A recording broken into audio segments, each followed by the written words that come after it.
یا علی مدد. الوائز ابو علی. وائز number 24. Sunday, 18th of December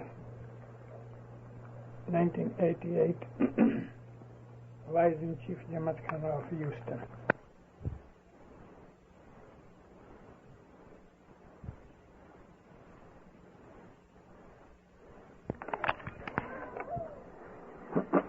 یا علی مدد.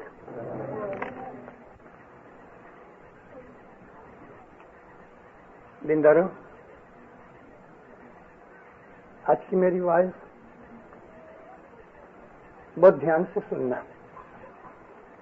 یوں تو میں ہمیشہ اپنی وائزوں کے اندر اسماعیلی مذہب کو سمجھانے کی کوشش کیا کرتا ہوں. میں نے پہلے سے کوئی تیاری نہیں کی ہے، لیکن آج میرا دل اور میرے خیالات ایسے ہیں. ہی پنتھ پورو شورو کو دھیاوے، ہی پنتھ پورو شورو کوئی دھیاوے، نبی محمد جو کہاوے، سچو علم پیر شمش بھناوے، بھرم مت بھولو بھائی، نمی چالو مرنا، شفاعت رسول کی، شفاعت پیغمبر کی، جھوٹے تو ڈرنا بھائی، جھوٹے تو ڈرنا، بھرم مت بھولو بھائی، نمی چالو مرنا. صلوات پڑھو دینداروں.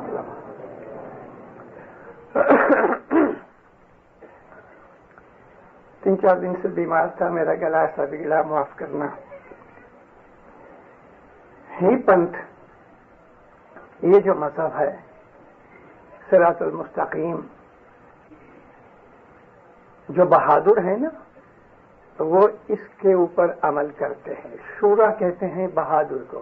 ہی پنتھ پورو شورو کوئی دھیاوے، جو عمل میں پورا ہوئے اور ہمت والا بہادر ہوئے، وہی اس مذہب کے اوپر عمل کر سکتا ہے. نبی محمد جو ہے وہ کہاوے، مطلب کہ نبی یا رسول جو کچھ بھی ہے اس نے جو تمہارے سامنے عمل کر کے اپنا اسوہ حسنہ بتایا ہے، اس کو ایسا سمجھ کے زندگی گزارے. ساتھیو، علم تمہارے سامنے سچائی کی شمس بیان کر رہے ہیں. محمد کی، رسول کی شفاعت وہ تمہیں اس دنیا میں سے نجات دلائے گی. جھوٹ اور جھوٹے سے ڈرنا، اس سے دور رہنا، کیونکہ یہ بات یاد رکھنا کہ تمہیں ایک دن مرنا ہے. اس لیے نمی چالو، مطلب کہ تم اس دنیا کے اندر مغرور نہ بنو اور حلیم بنو، ہمبل بنو. ہمارے امام کے فرمانوں کے اندر ہیوملٹی کے اوپر بہت کچھ کہا گیا ہے. ہمبل بنو، کوئی طرح کی بڑائی نہ کرو. خدا نے اگر کچھ دیا ہے تو اس کی خدائی میں اتنا بہت ہے کہ جو تمہیں دیا ہے نا وہ ریت کا ایک ذرہ بھی نہیں ہے. اس کے پاس بہت خزانے ہیں. اللہ جو ہے تمام قدرت رکھنے والا ہے. کیا ہوا اس کو؟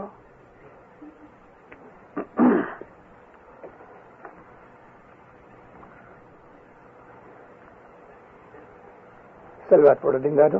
اللہم صلی.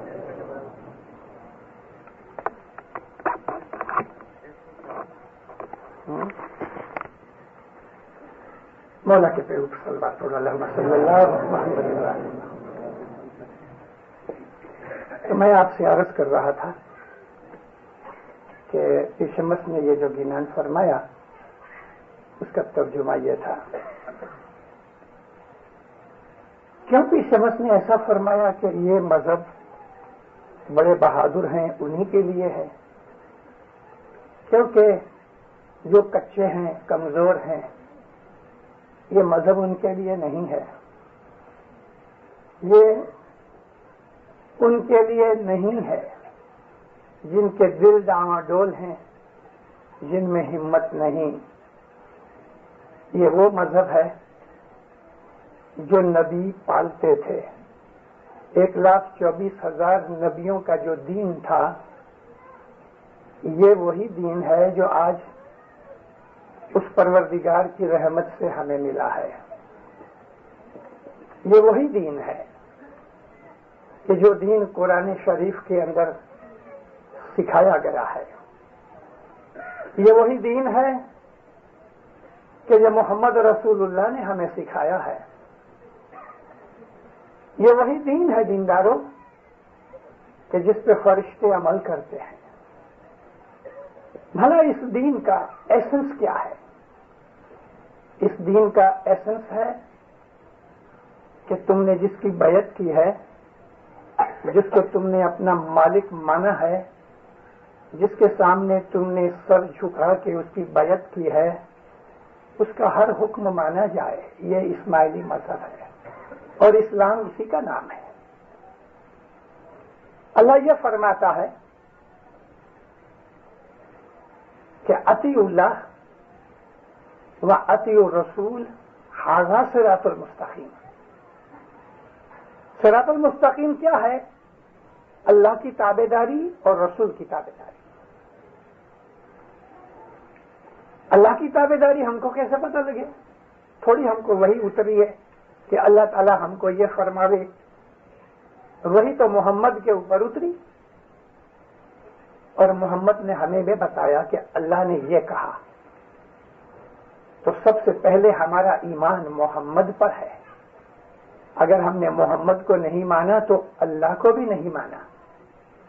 محض اللہ کو مان لینے سے دین اسلام پورا نہیں ہوتا. محمد کے بغیر اسلام ہے ہی نہیں. محمد کے بغیر عبادت ہے ہی نہیں. محمد کے بغیر اطاعت ہے ہی نہیں. لے دے کے سب کچھ سینٹر مرکز جو ہے وہ محمد ہے. ارے دیندارو، ایسی ایسی باریکیاں قرآن پاک میں اللہ نے فرمائی ہیں.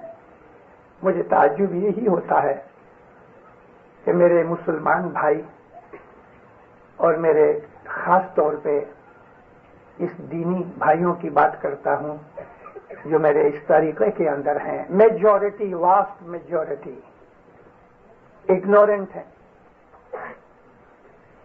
مذہب کا کچھ پتہ نہیں. خدا نے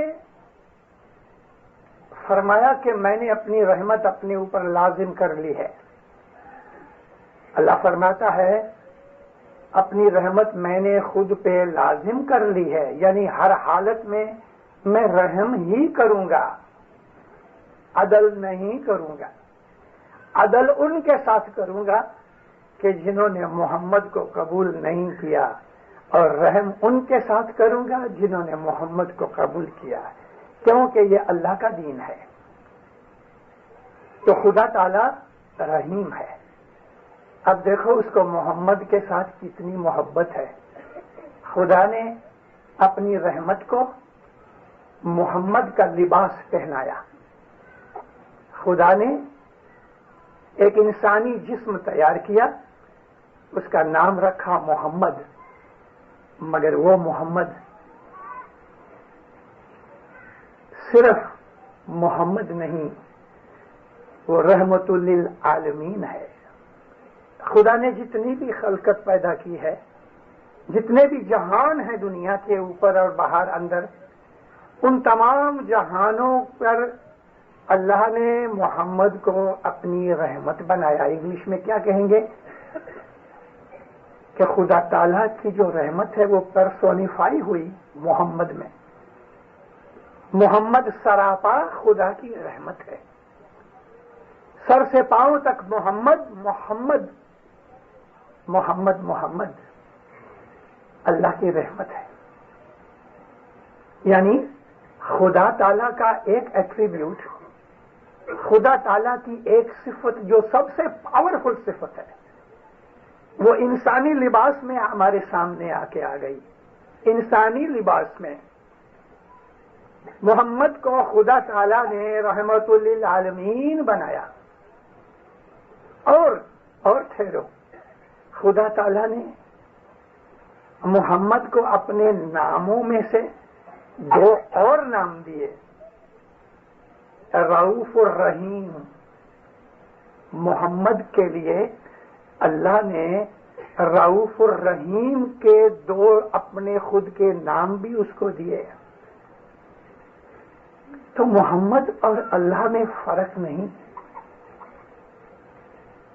مگر میں اس محمد کی بات نہیں کرتا کہ جو دنیا کے اندر جسمانی طور کے اوپر آ کے بوڑھے ہو کے گزر گئے۔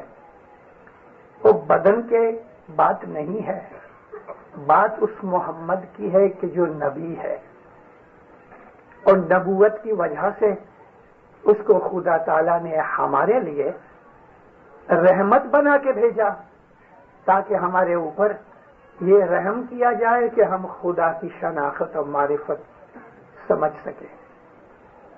اگر محمد نہیں تو دین ہے ہی نہیں، محمد نہیں تو عبادت نہیں۔ ارے جس نماز میں محمد کا نام نہیں لیا جاتا وہ نماز ہے ہی نہیں، جس سجدے کے ساتھ محمد یاد نہیں آتا وہ ہے ہی نہیں۔ زندگی کے اندر 63 برس کی زندگی میں نبی کریم نے جو اسوہ حسنہ، اپنی عادتیں اور اپنے طریقے، اپنی ٹریٹمنٹ، اپنا بیہیویئر ہمارے سامنے جو رکھا، وہ ہمارے لیے ایک ماڈل ہے۔ اور اللہ نے یہی کہا ہے کہ تم محمد کی عادتوں میں سے سیکھو۔ محمد سر سے پاؤں تک خدا کی رحمت ہے، اس لیے محمد پاک ہے، محمد کا نام پاک ہے، محمد کے نام سے پاکی ملتی ہے، محمد کے نام سے ایمان بڑھتا ہے، محمد کے نام سے اللہ کی شناخت ہوتی ہے۔ محمد ہر زمانے کے اندر موجود رہے، ہر نبی کا جو نور تھا وہ محمد ہی کا نور تھا، اور اگر فرشتے بھی ہیں تو محمد کی وجہ سے، اگر یہ زمین کے اوپر انسان ہیں تو محمد کی وجہ سے، سورج چمکتا ہے تو محمد کی وجہ سے، چاند کی روشنی محمد کی وجہ سے، یہ زمین کے اوپر یہ پھل اور فروٹ جو کچھ بھی ہمیں نظر آتا ہے محمد کی وجہ سے ہے، جتنے بھی جانور ہیں محمد کی وجہ سے ہے، سمندر میں موجیں آتی ہیں محمد کی وجہ سے، ہوا چلتی ہے تو محمد کی وجہ سے، عرش و زمین تک جو کچھ بھی ہے وہ محمد کی وجہ سے ہے۔ اور یہ بھی یاد رکھو کہ خالق محمد ہے، محمد خالق ہے۔ رسول اکرم فرماتے ہیں خدا نے سب سے پہلے اپنے نور میں سے میرے نور کو جدا کیا۔ انا من نوری، خدا تعالی نوری سے خدا تعالی کے نور کی طرف اشارہ کیا ہے. انا من نور اللہ وکلہم من نوری، جو کچھ بھی ہے میرے نور سے ہے. میں خدا کے نور سے ہوں اور میرے نور سے ہر چیز بنی. یعنی جو خدا نے خلقت کی تو محمد کے نور سے کی، خود خدا نے خلقت نہیں کی. کریٹر اللہ نہیں ہے، یعنی اللہ ہے، اس میں کوئی شک نہیں. مگر یہاں میں آپ کو یہ سمجھانا چاہتا ہوں کہ اللہ کریٹر ہے تو کس طرح سے وہ کریٹر ہے؟ محمد کی معرفت سے. اس نے جو خلقت کی ہے تو محمد کے نور میں سے بنائی، اور محمد کا نور اللہ ہی تو ہے، وہ اللہ ہی کا نور ہے. اس حدیث سے یہ بھی ہے کہ جو فرشتے ہیں وہ بھی محمد کے نور سے بنے ہیں. احد کی لڑائی ختم ہوئی، اس لڑائی کے اندر نبی کو تھوڑے زخم بھی لگے، اس لڑائی کے اندر نبی کے 2 دانت بھی شہید ہو گئے. جیتی ہوئی بازی نافرمانی کے کارن سے مسلمان ہار بیٹھے. احد کی لڑائی پہلے جیت لی تھی، لیکن اللہ کے رسول کی نافرمانی کرنے سے یہ جیتی ہوئی بازی ہار بیٹھے. لالچ میں پڑ گئے، دشمن نے پیچھے سے آ کے حملہ کر دیا، مسلمانوں کے پرخے اڑا دیے. اس لڑائی میں نبی کے اوپر ذاتی حملے کیے گئے، لیکن مولا علی کی ذوالفقار نے ان تمام کا خاتمہ کر دیا. اکیلے مولا علی لڑتے رہے اور چاروں طرف سے لڑتے رہے. احد کی لڑائی کے واقعات شیعہ کتابوں میں پڑھو تو آپ کے رونگٹے کھڑے ہو جائیں گے اور خوشی سے ناچنے لگو گے کہ علی کی تلوار کس طرح چلتی رہی، کافروں کا خاتمہ کر دیا. اس وقت جبریل امین نازل ہوئے، عرض کی یا نبی آج علی نے وہ بہادری دکھائی ہے کہ عرش کے اوپر فرشتے بھی اس کی تعریف کر رہے ہیں. رسول اکرم فرماتے ہیں کیوں نہیں، علی میرے میں سے ہے، میں علی میں سے ہوں. فوراً جبریل امین کہتے ہیں کہ میں آپ دونوں میں سے ہوں. آپ کو یہ حدیث بخاری میں نہیں ملے گی کہ مسلم میں نہیں ملے گی، لیکن حدیثوں کا بہت سا وہ کلیکشن کہ جو رسول اللہ کی آل میں اترا، یعنی نبی کے جو نواس ہے، نبی کی اطرت، نبی کے اہل بیت، ان کے اندر یہ چیز ہے. اور یہ حضرت امام محمد باقر علیہ السلام کی روایت میں سے ہے. جبریل کہتے ہیں یا نبی میں آپ دونوں میں سے ہوں، یعنی علی اور نبی کے نور میں سے فرشتے پیدا ہوئے. محمد کی پہچان بہت ضروری ہے، بہت ضروری ہے، کیونکہ محمد دین کی بنیاد ہے. محمد کی پہچان ہی خدا کی معرفت ہے.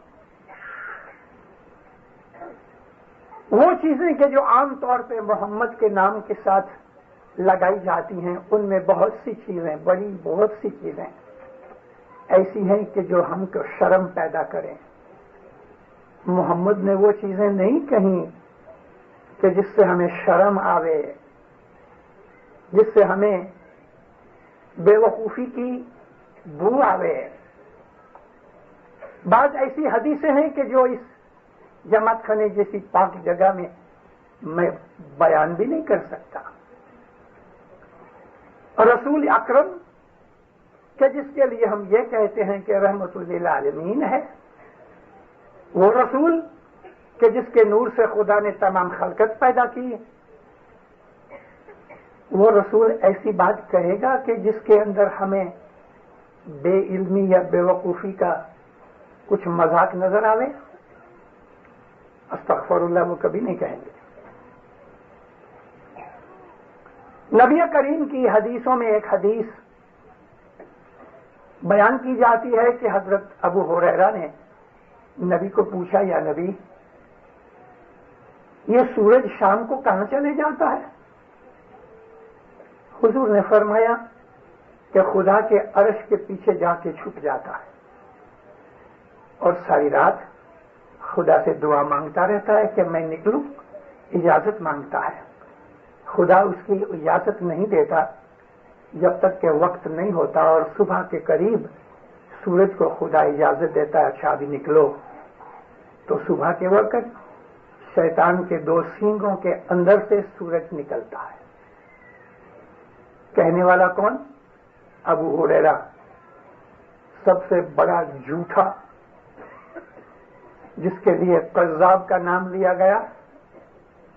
ابو ہریرہ جس نے 3 برس کے اندر 5300 حدیثیں لکھی، اور اس کی پوزیشن یہ تھی کہ رسول اکرم کے نزدیک بھی جا نہیں سکتا تھا. ہاں اس نے ضرور دیکھا ہے، نبی کو دیکھا ہے، نبی کو تو کافروں نے بھی دیکھا تھا.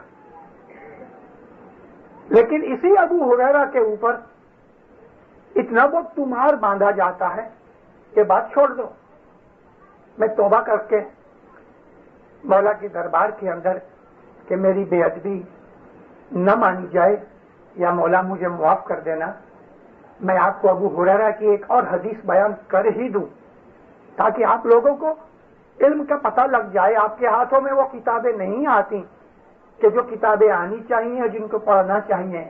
میں بے ادبی کی معافی چاہ لوں پہلے سے ہی، کیونکہ یہ حدیث اچھی نہیں ہے، مگر میں کہہ دوں اس سے اور بھی بہت خراب حدیثیں نبی کے نام سے دنیا کے اندر پھیلائی گئی ہیں، جس کی وجہ سے غیر مسلمان ہمارے اوپر اعتراض کرتے ہیں. یہی حضرت ابو ہریرہ نبی کریم کی وفات کے بعد ایک دن بی بی عائشہ کے پاس گئے. بی بی عائشہ ہمارے نبی کی بیوی ہیں، ہماری ماں ہیں. اللہ تعالیٰ نے نبی کی بیویوں کو امت کی مائیں کہا ہے، اور وہ ہمارے لیے ہماری اپنی خود کی ماں سے زیادہ پاک اور اونچی ہیں. ہماری خود کی جو مائیں ہیں نا، ان سے بھی رسول اکرم کی بیویوں کا درجہ ہماری نظر میں زیادہ ہے، کیونکہ وہ امت کی ماں ہے. امہات المومنین کا لقب اللہ نے نبی کی بیویوں کے لیے دیا ہے. اب اس ماں کے پاس ابو ہریرہ جاتے ہیں. دیکھو اسلامی کتابوں کے اندر کیسی کیسی خرافات بیان کی گئی ہیں. ابو ہریرہ جاتے ہیں، سلام کر کے بیٹھتے ہیں. بی بی عائشہ جوان ہیں، خوبصورت ہیں. رسول اکرم نے جب وفات پائی تو بڑی مشکل سے ان کی 20 برس کی عمر تھی. اب عمر 1-2 برس زیادہ تھی کم تھی وہ میں نہیں کہنا چاہتا، لیکن جوان تھیں. اور رسول کی تمام بیویوں میں زینب اور بی بی عائشہ سب سے خوبصورت تھی. میں آپ کو اس لیے بیان کر رہا ہوں اس میں سے بہت سی چیزیں سمجھنے جیسی ہیں.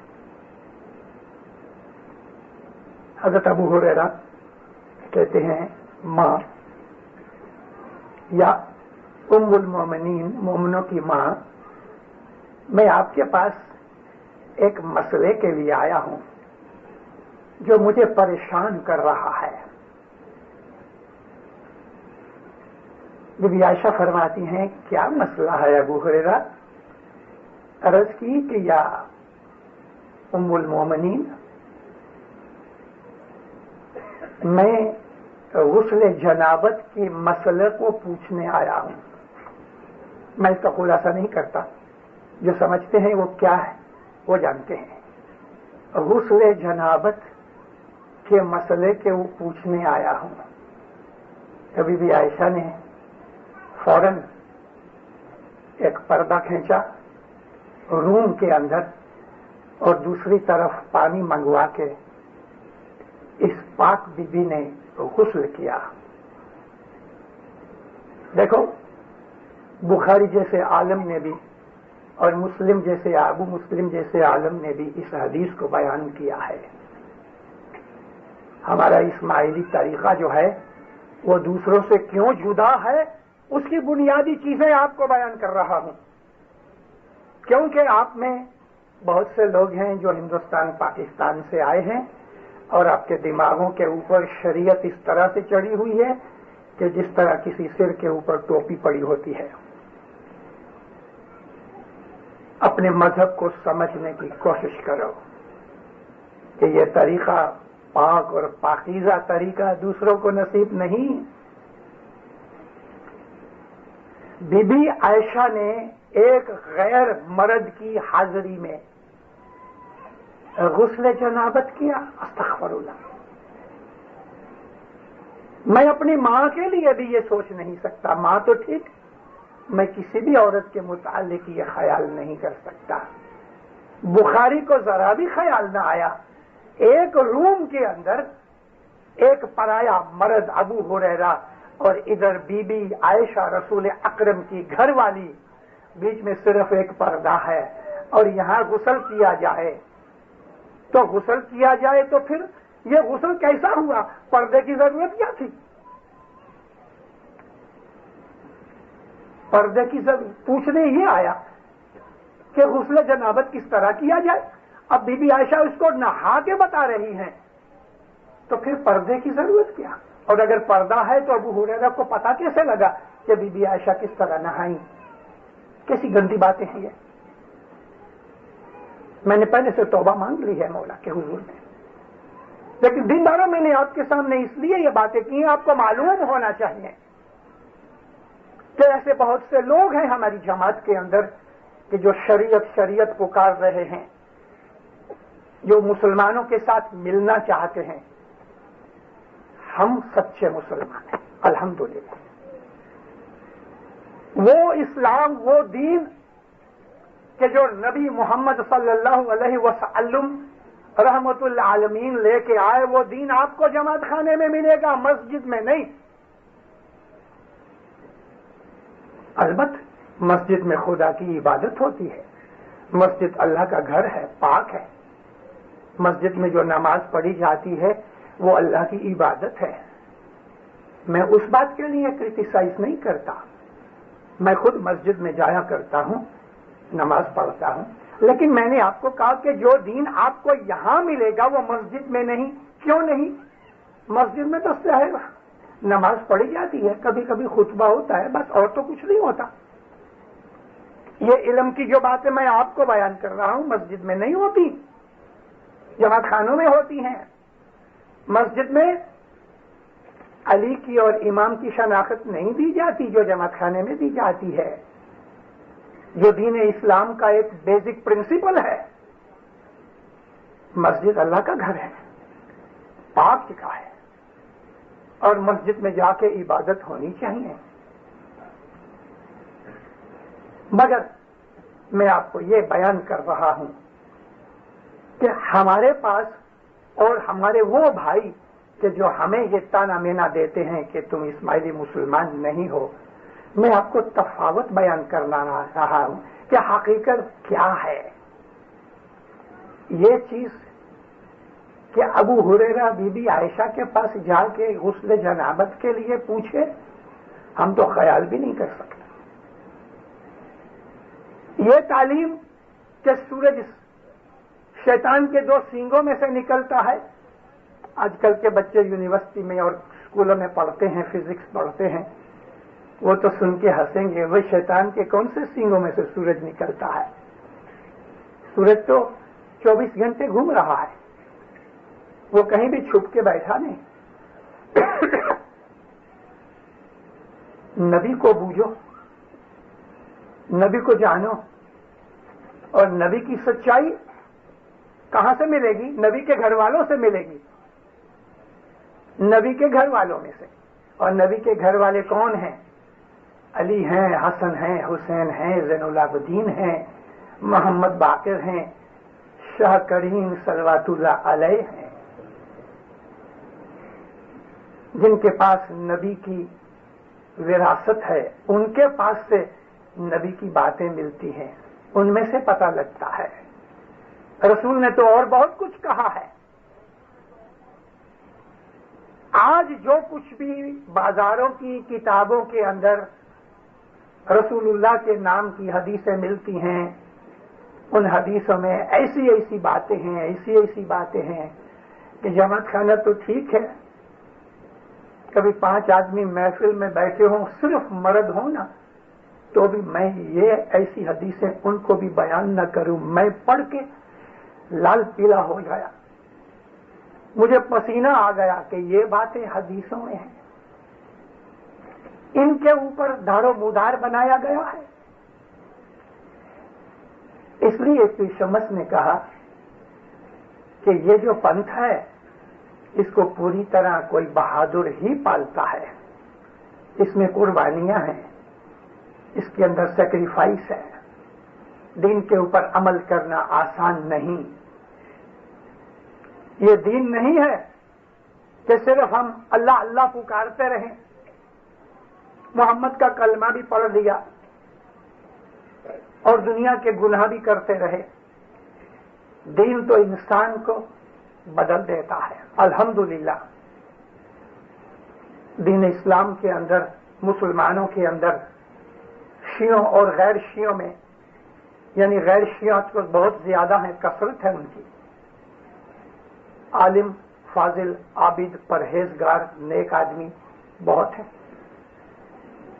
مسلمانوں کے اندر بڑے بڑے صوفی ہیں، بڑے بڑے عالم ہیں، اور میں خوش نصیب ہوں کہ میں بہت سے لوگوں کو پرسنلی جانتا بھی ہوں، ان یاروں دوستوں کے ساتھ بیٹھ کے مذہب کی باتیں کی ہیں۔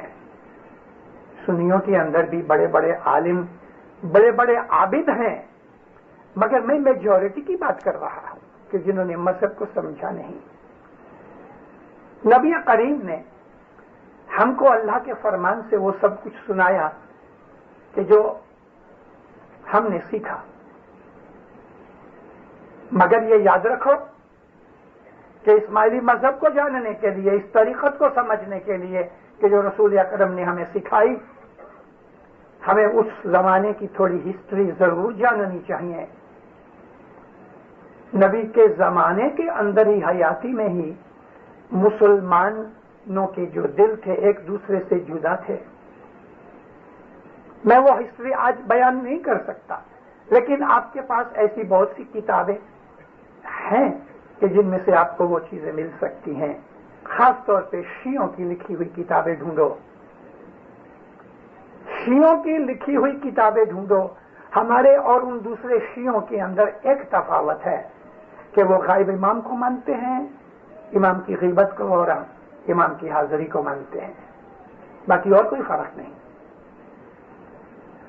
شیعہ اور سنی میں جو سب سے بڑا عظیم فرق ہے وہ امامت ہے۔ سنیوں نے امامت کو قبول نہ کیا، شیعوں نے امامت کو پکڑ رکھا۔ یہ رسول اکرم فرما بھی گئے، اور سنیوں کی کتابوں میں سے ہمیں یہ سب چیز ملتی ہے۔ رسول اکرم نے جو کہا وہ ملتا ہے۔ شبلی نعمانی جیسے سنی عالم، کٹر سنی عالم نے بھی یہ چیز چھپانے کی کوشش نہ کی، اس لیے کوشش نہ کی کہ یہ چیز نہیں چھپ سکتی۔ شبلی نعمانی جیسے آدمی نے بھی یہ کہہ دیا کہ رسول اکرم نے فرمان کیا کہ میں 2 چیزیں چھوڑے جاتا ہوں، میری اطرت اور یہ کتاب اللہ، اور یہ بھی فرمایا کہ یہ کبھی جدا نہیں ہوئیں گی تاکہ مجھے حوض کوثر پہ آ کے ملیں۔ اگر یہ بات سنی عالم کی قلم سے نکلی، شبلی نعمانی کی مشہور عالم کتاب جو ہے وہ سیرت النبی ہے، جو 6 پارٹ میں نکلی، اس نے صرف 2 ہی پارٹ لکھے، مگر اس کے نوٹس میں سے سلیمان ندوی نے، اس کے شاگرد نے، پھر بعد 4 حصے اور نکالے۔ لیکن شبلی نعمانی جیسے عالم نے اس بات کو قبول کیا کہ نبی فرمایا میں 2 چیزیں چھوڑے جاتا ہوں جو ایک دوسرے سے کبھی جدا نہ ہوں گی، یہی حبل اللہ ہے، اللہ کی کتاب اور امامت، یہی وہ 2 چیزیں ہیں۔ اور ان کی اطرت کا مطلب یہ نہیں کہ آج پاکستان اور ہندوستان یا دوسری اور جگہوں کے اوپر بہت سے رستے میں ہمیں بھکاری بھی ملتے ہیں، بھیک مانگتے ہیں اور کہتے ہیں کہ صاحب کیا کریں،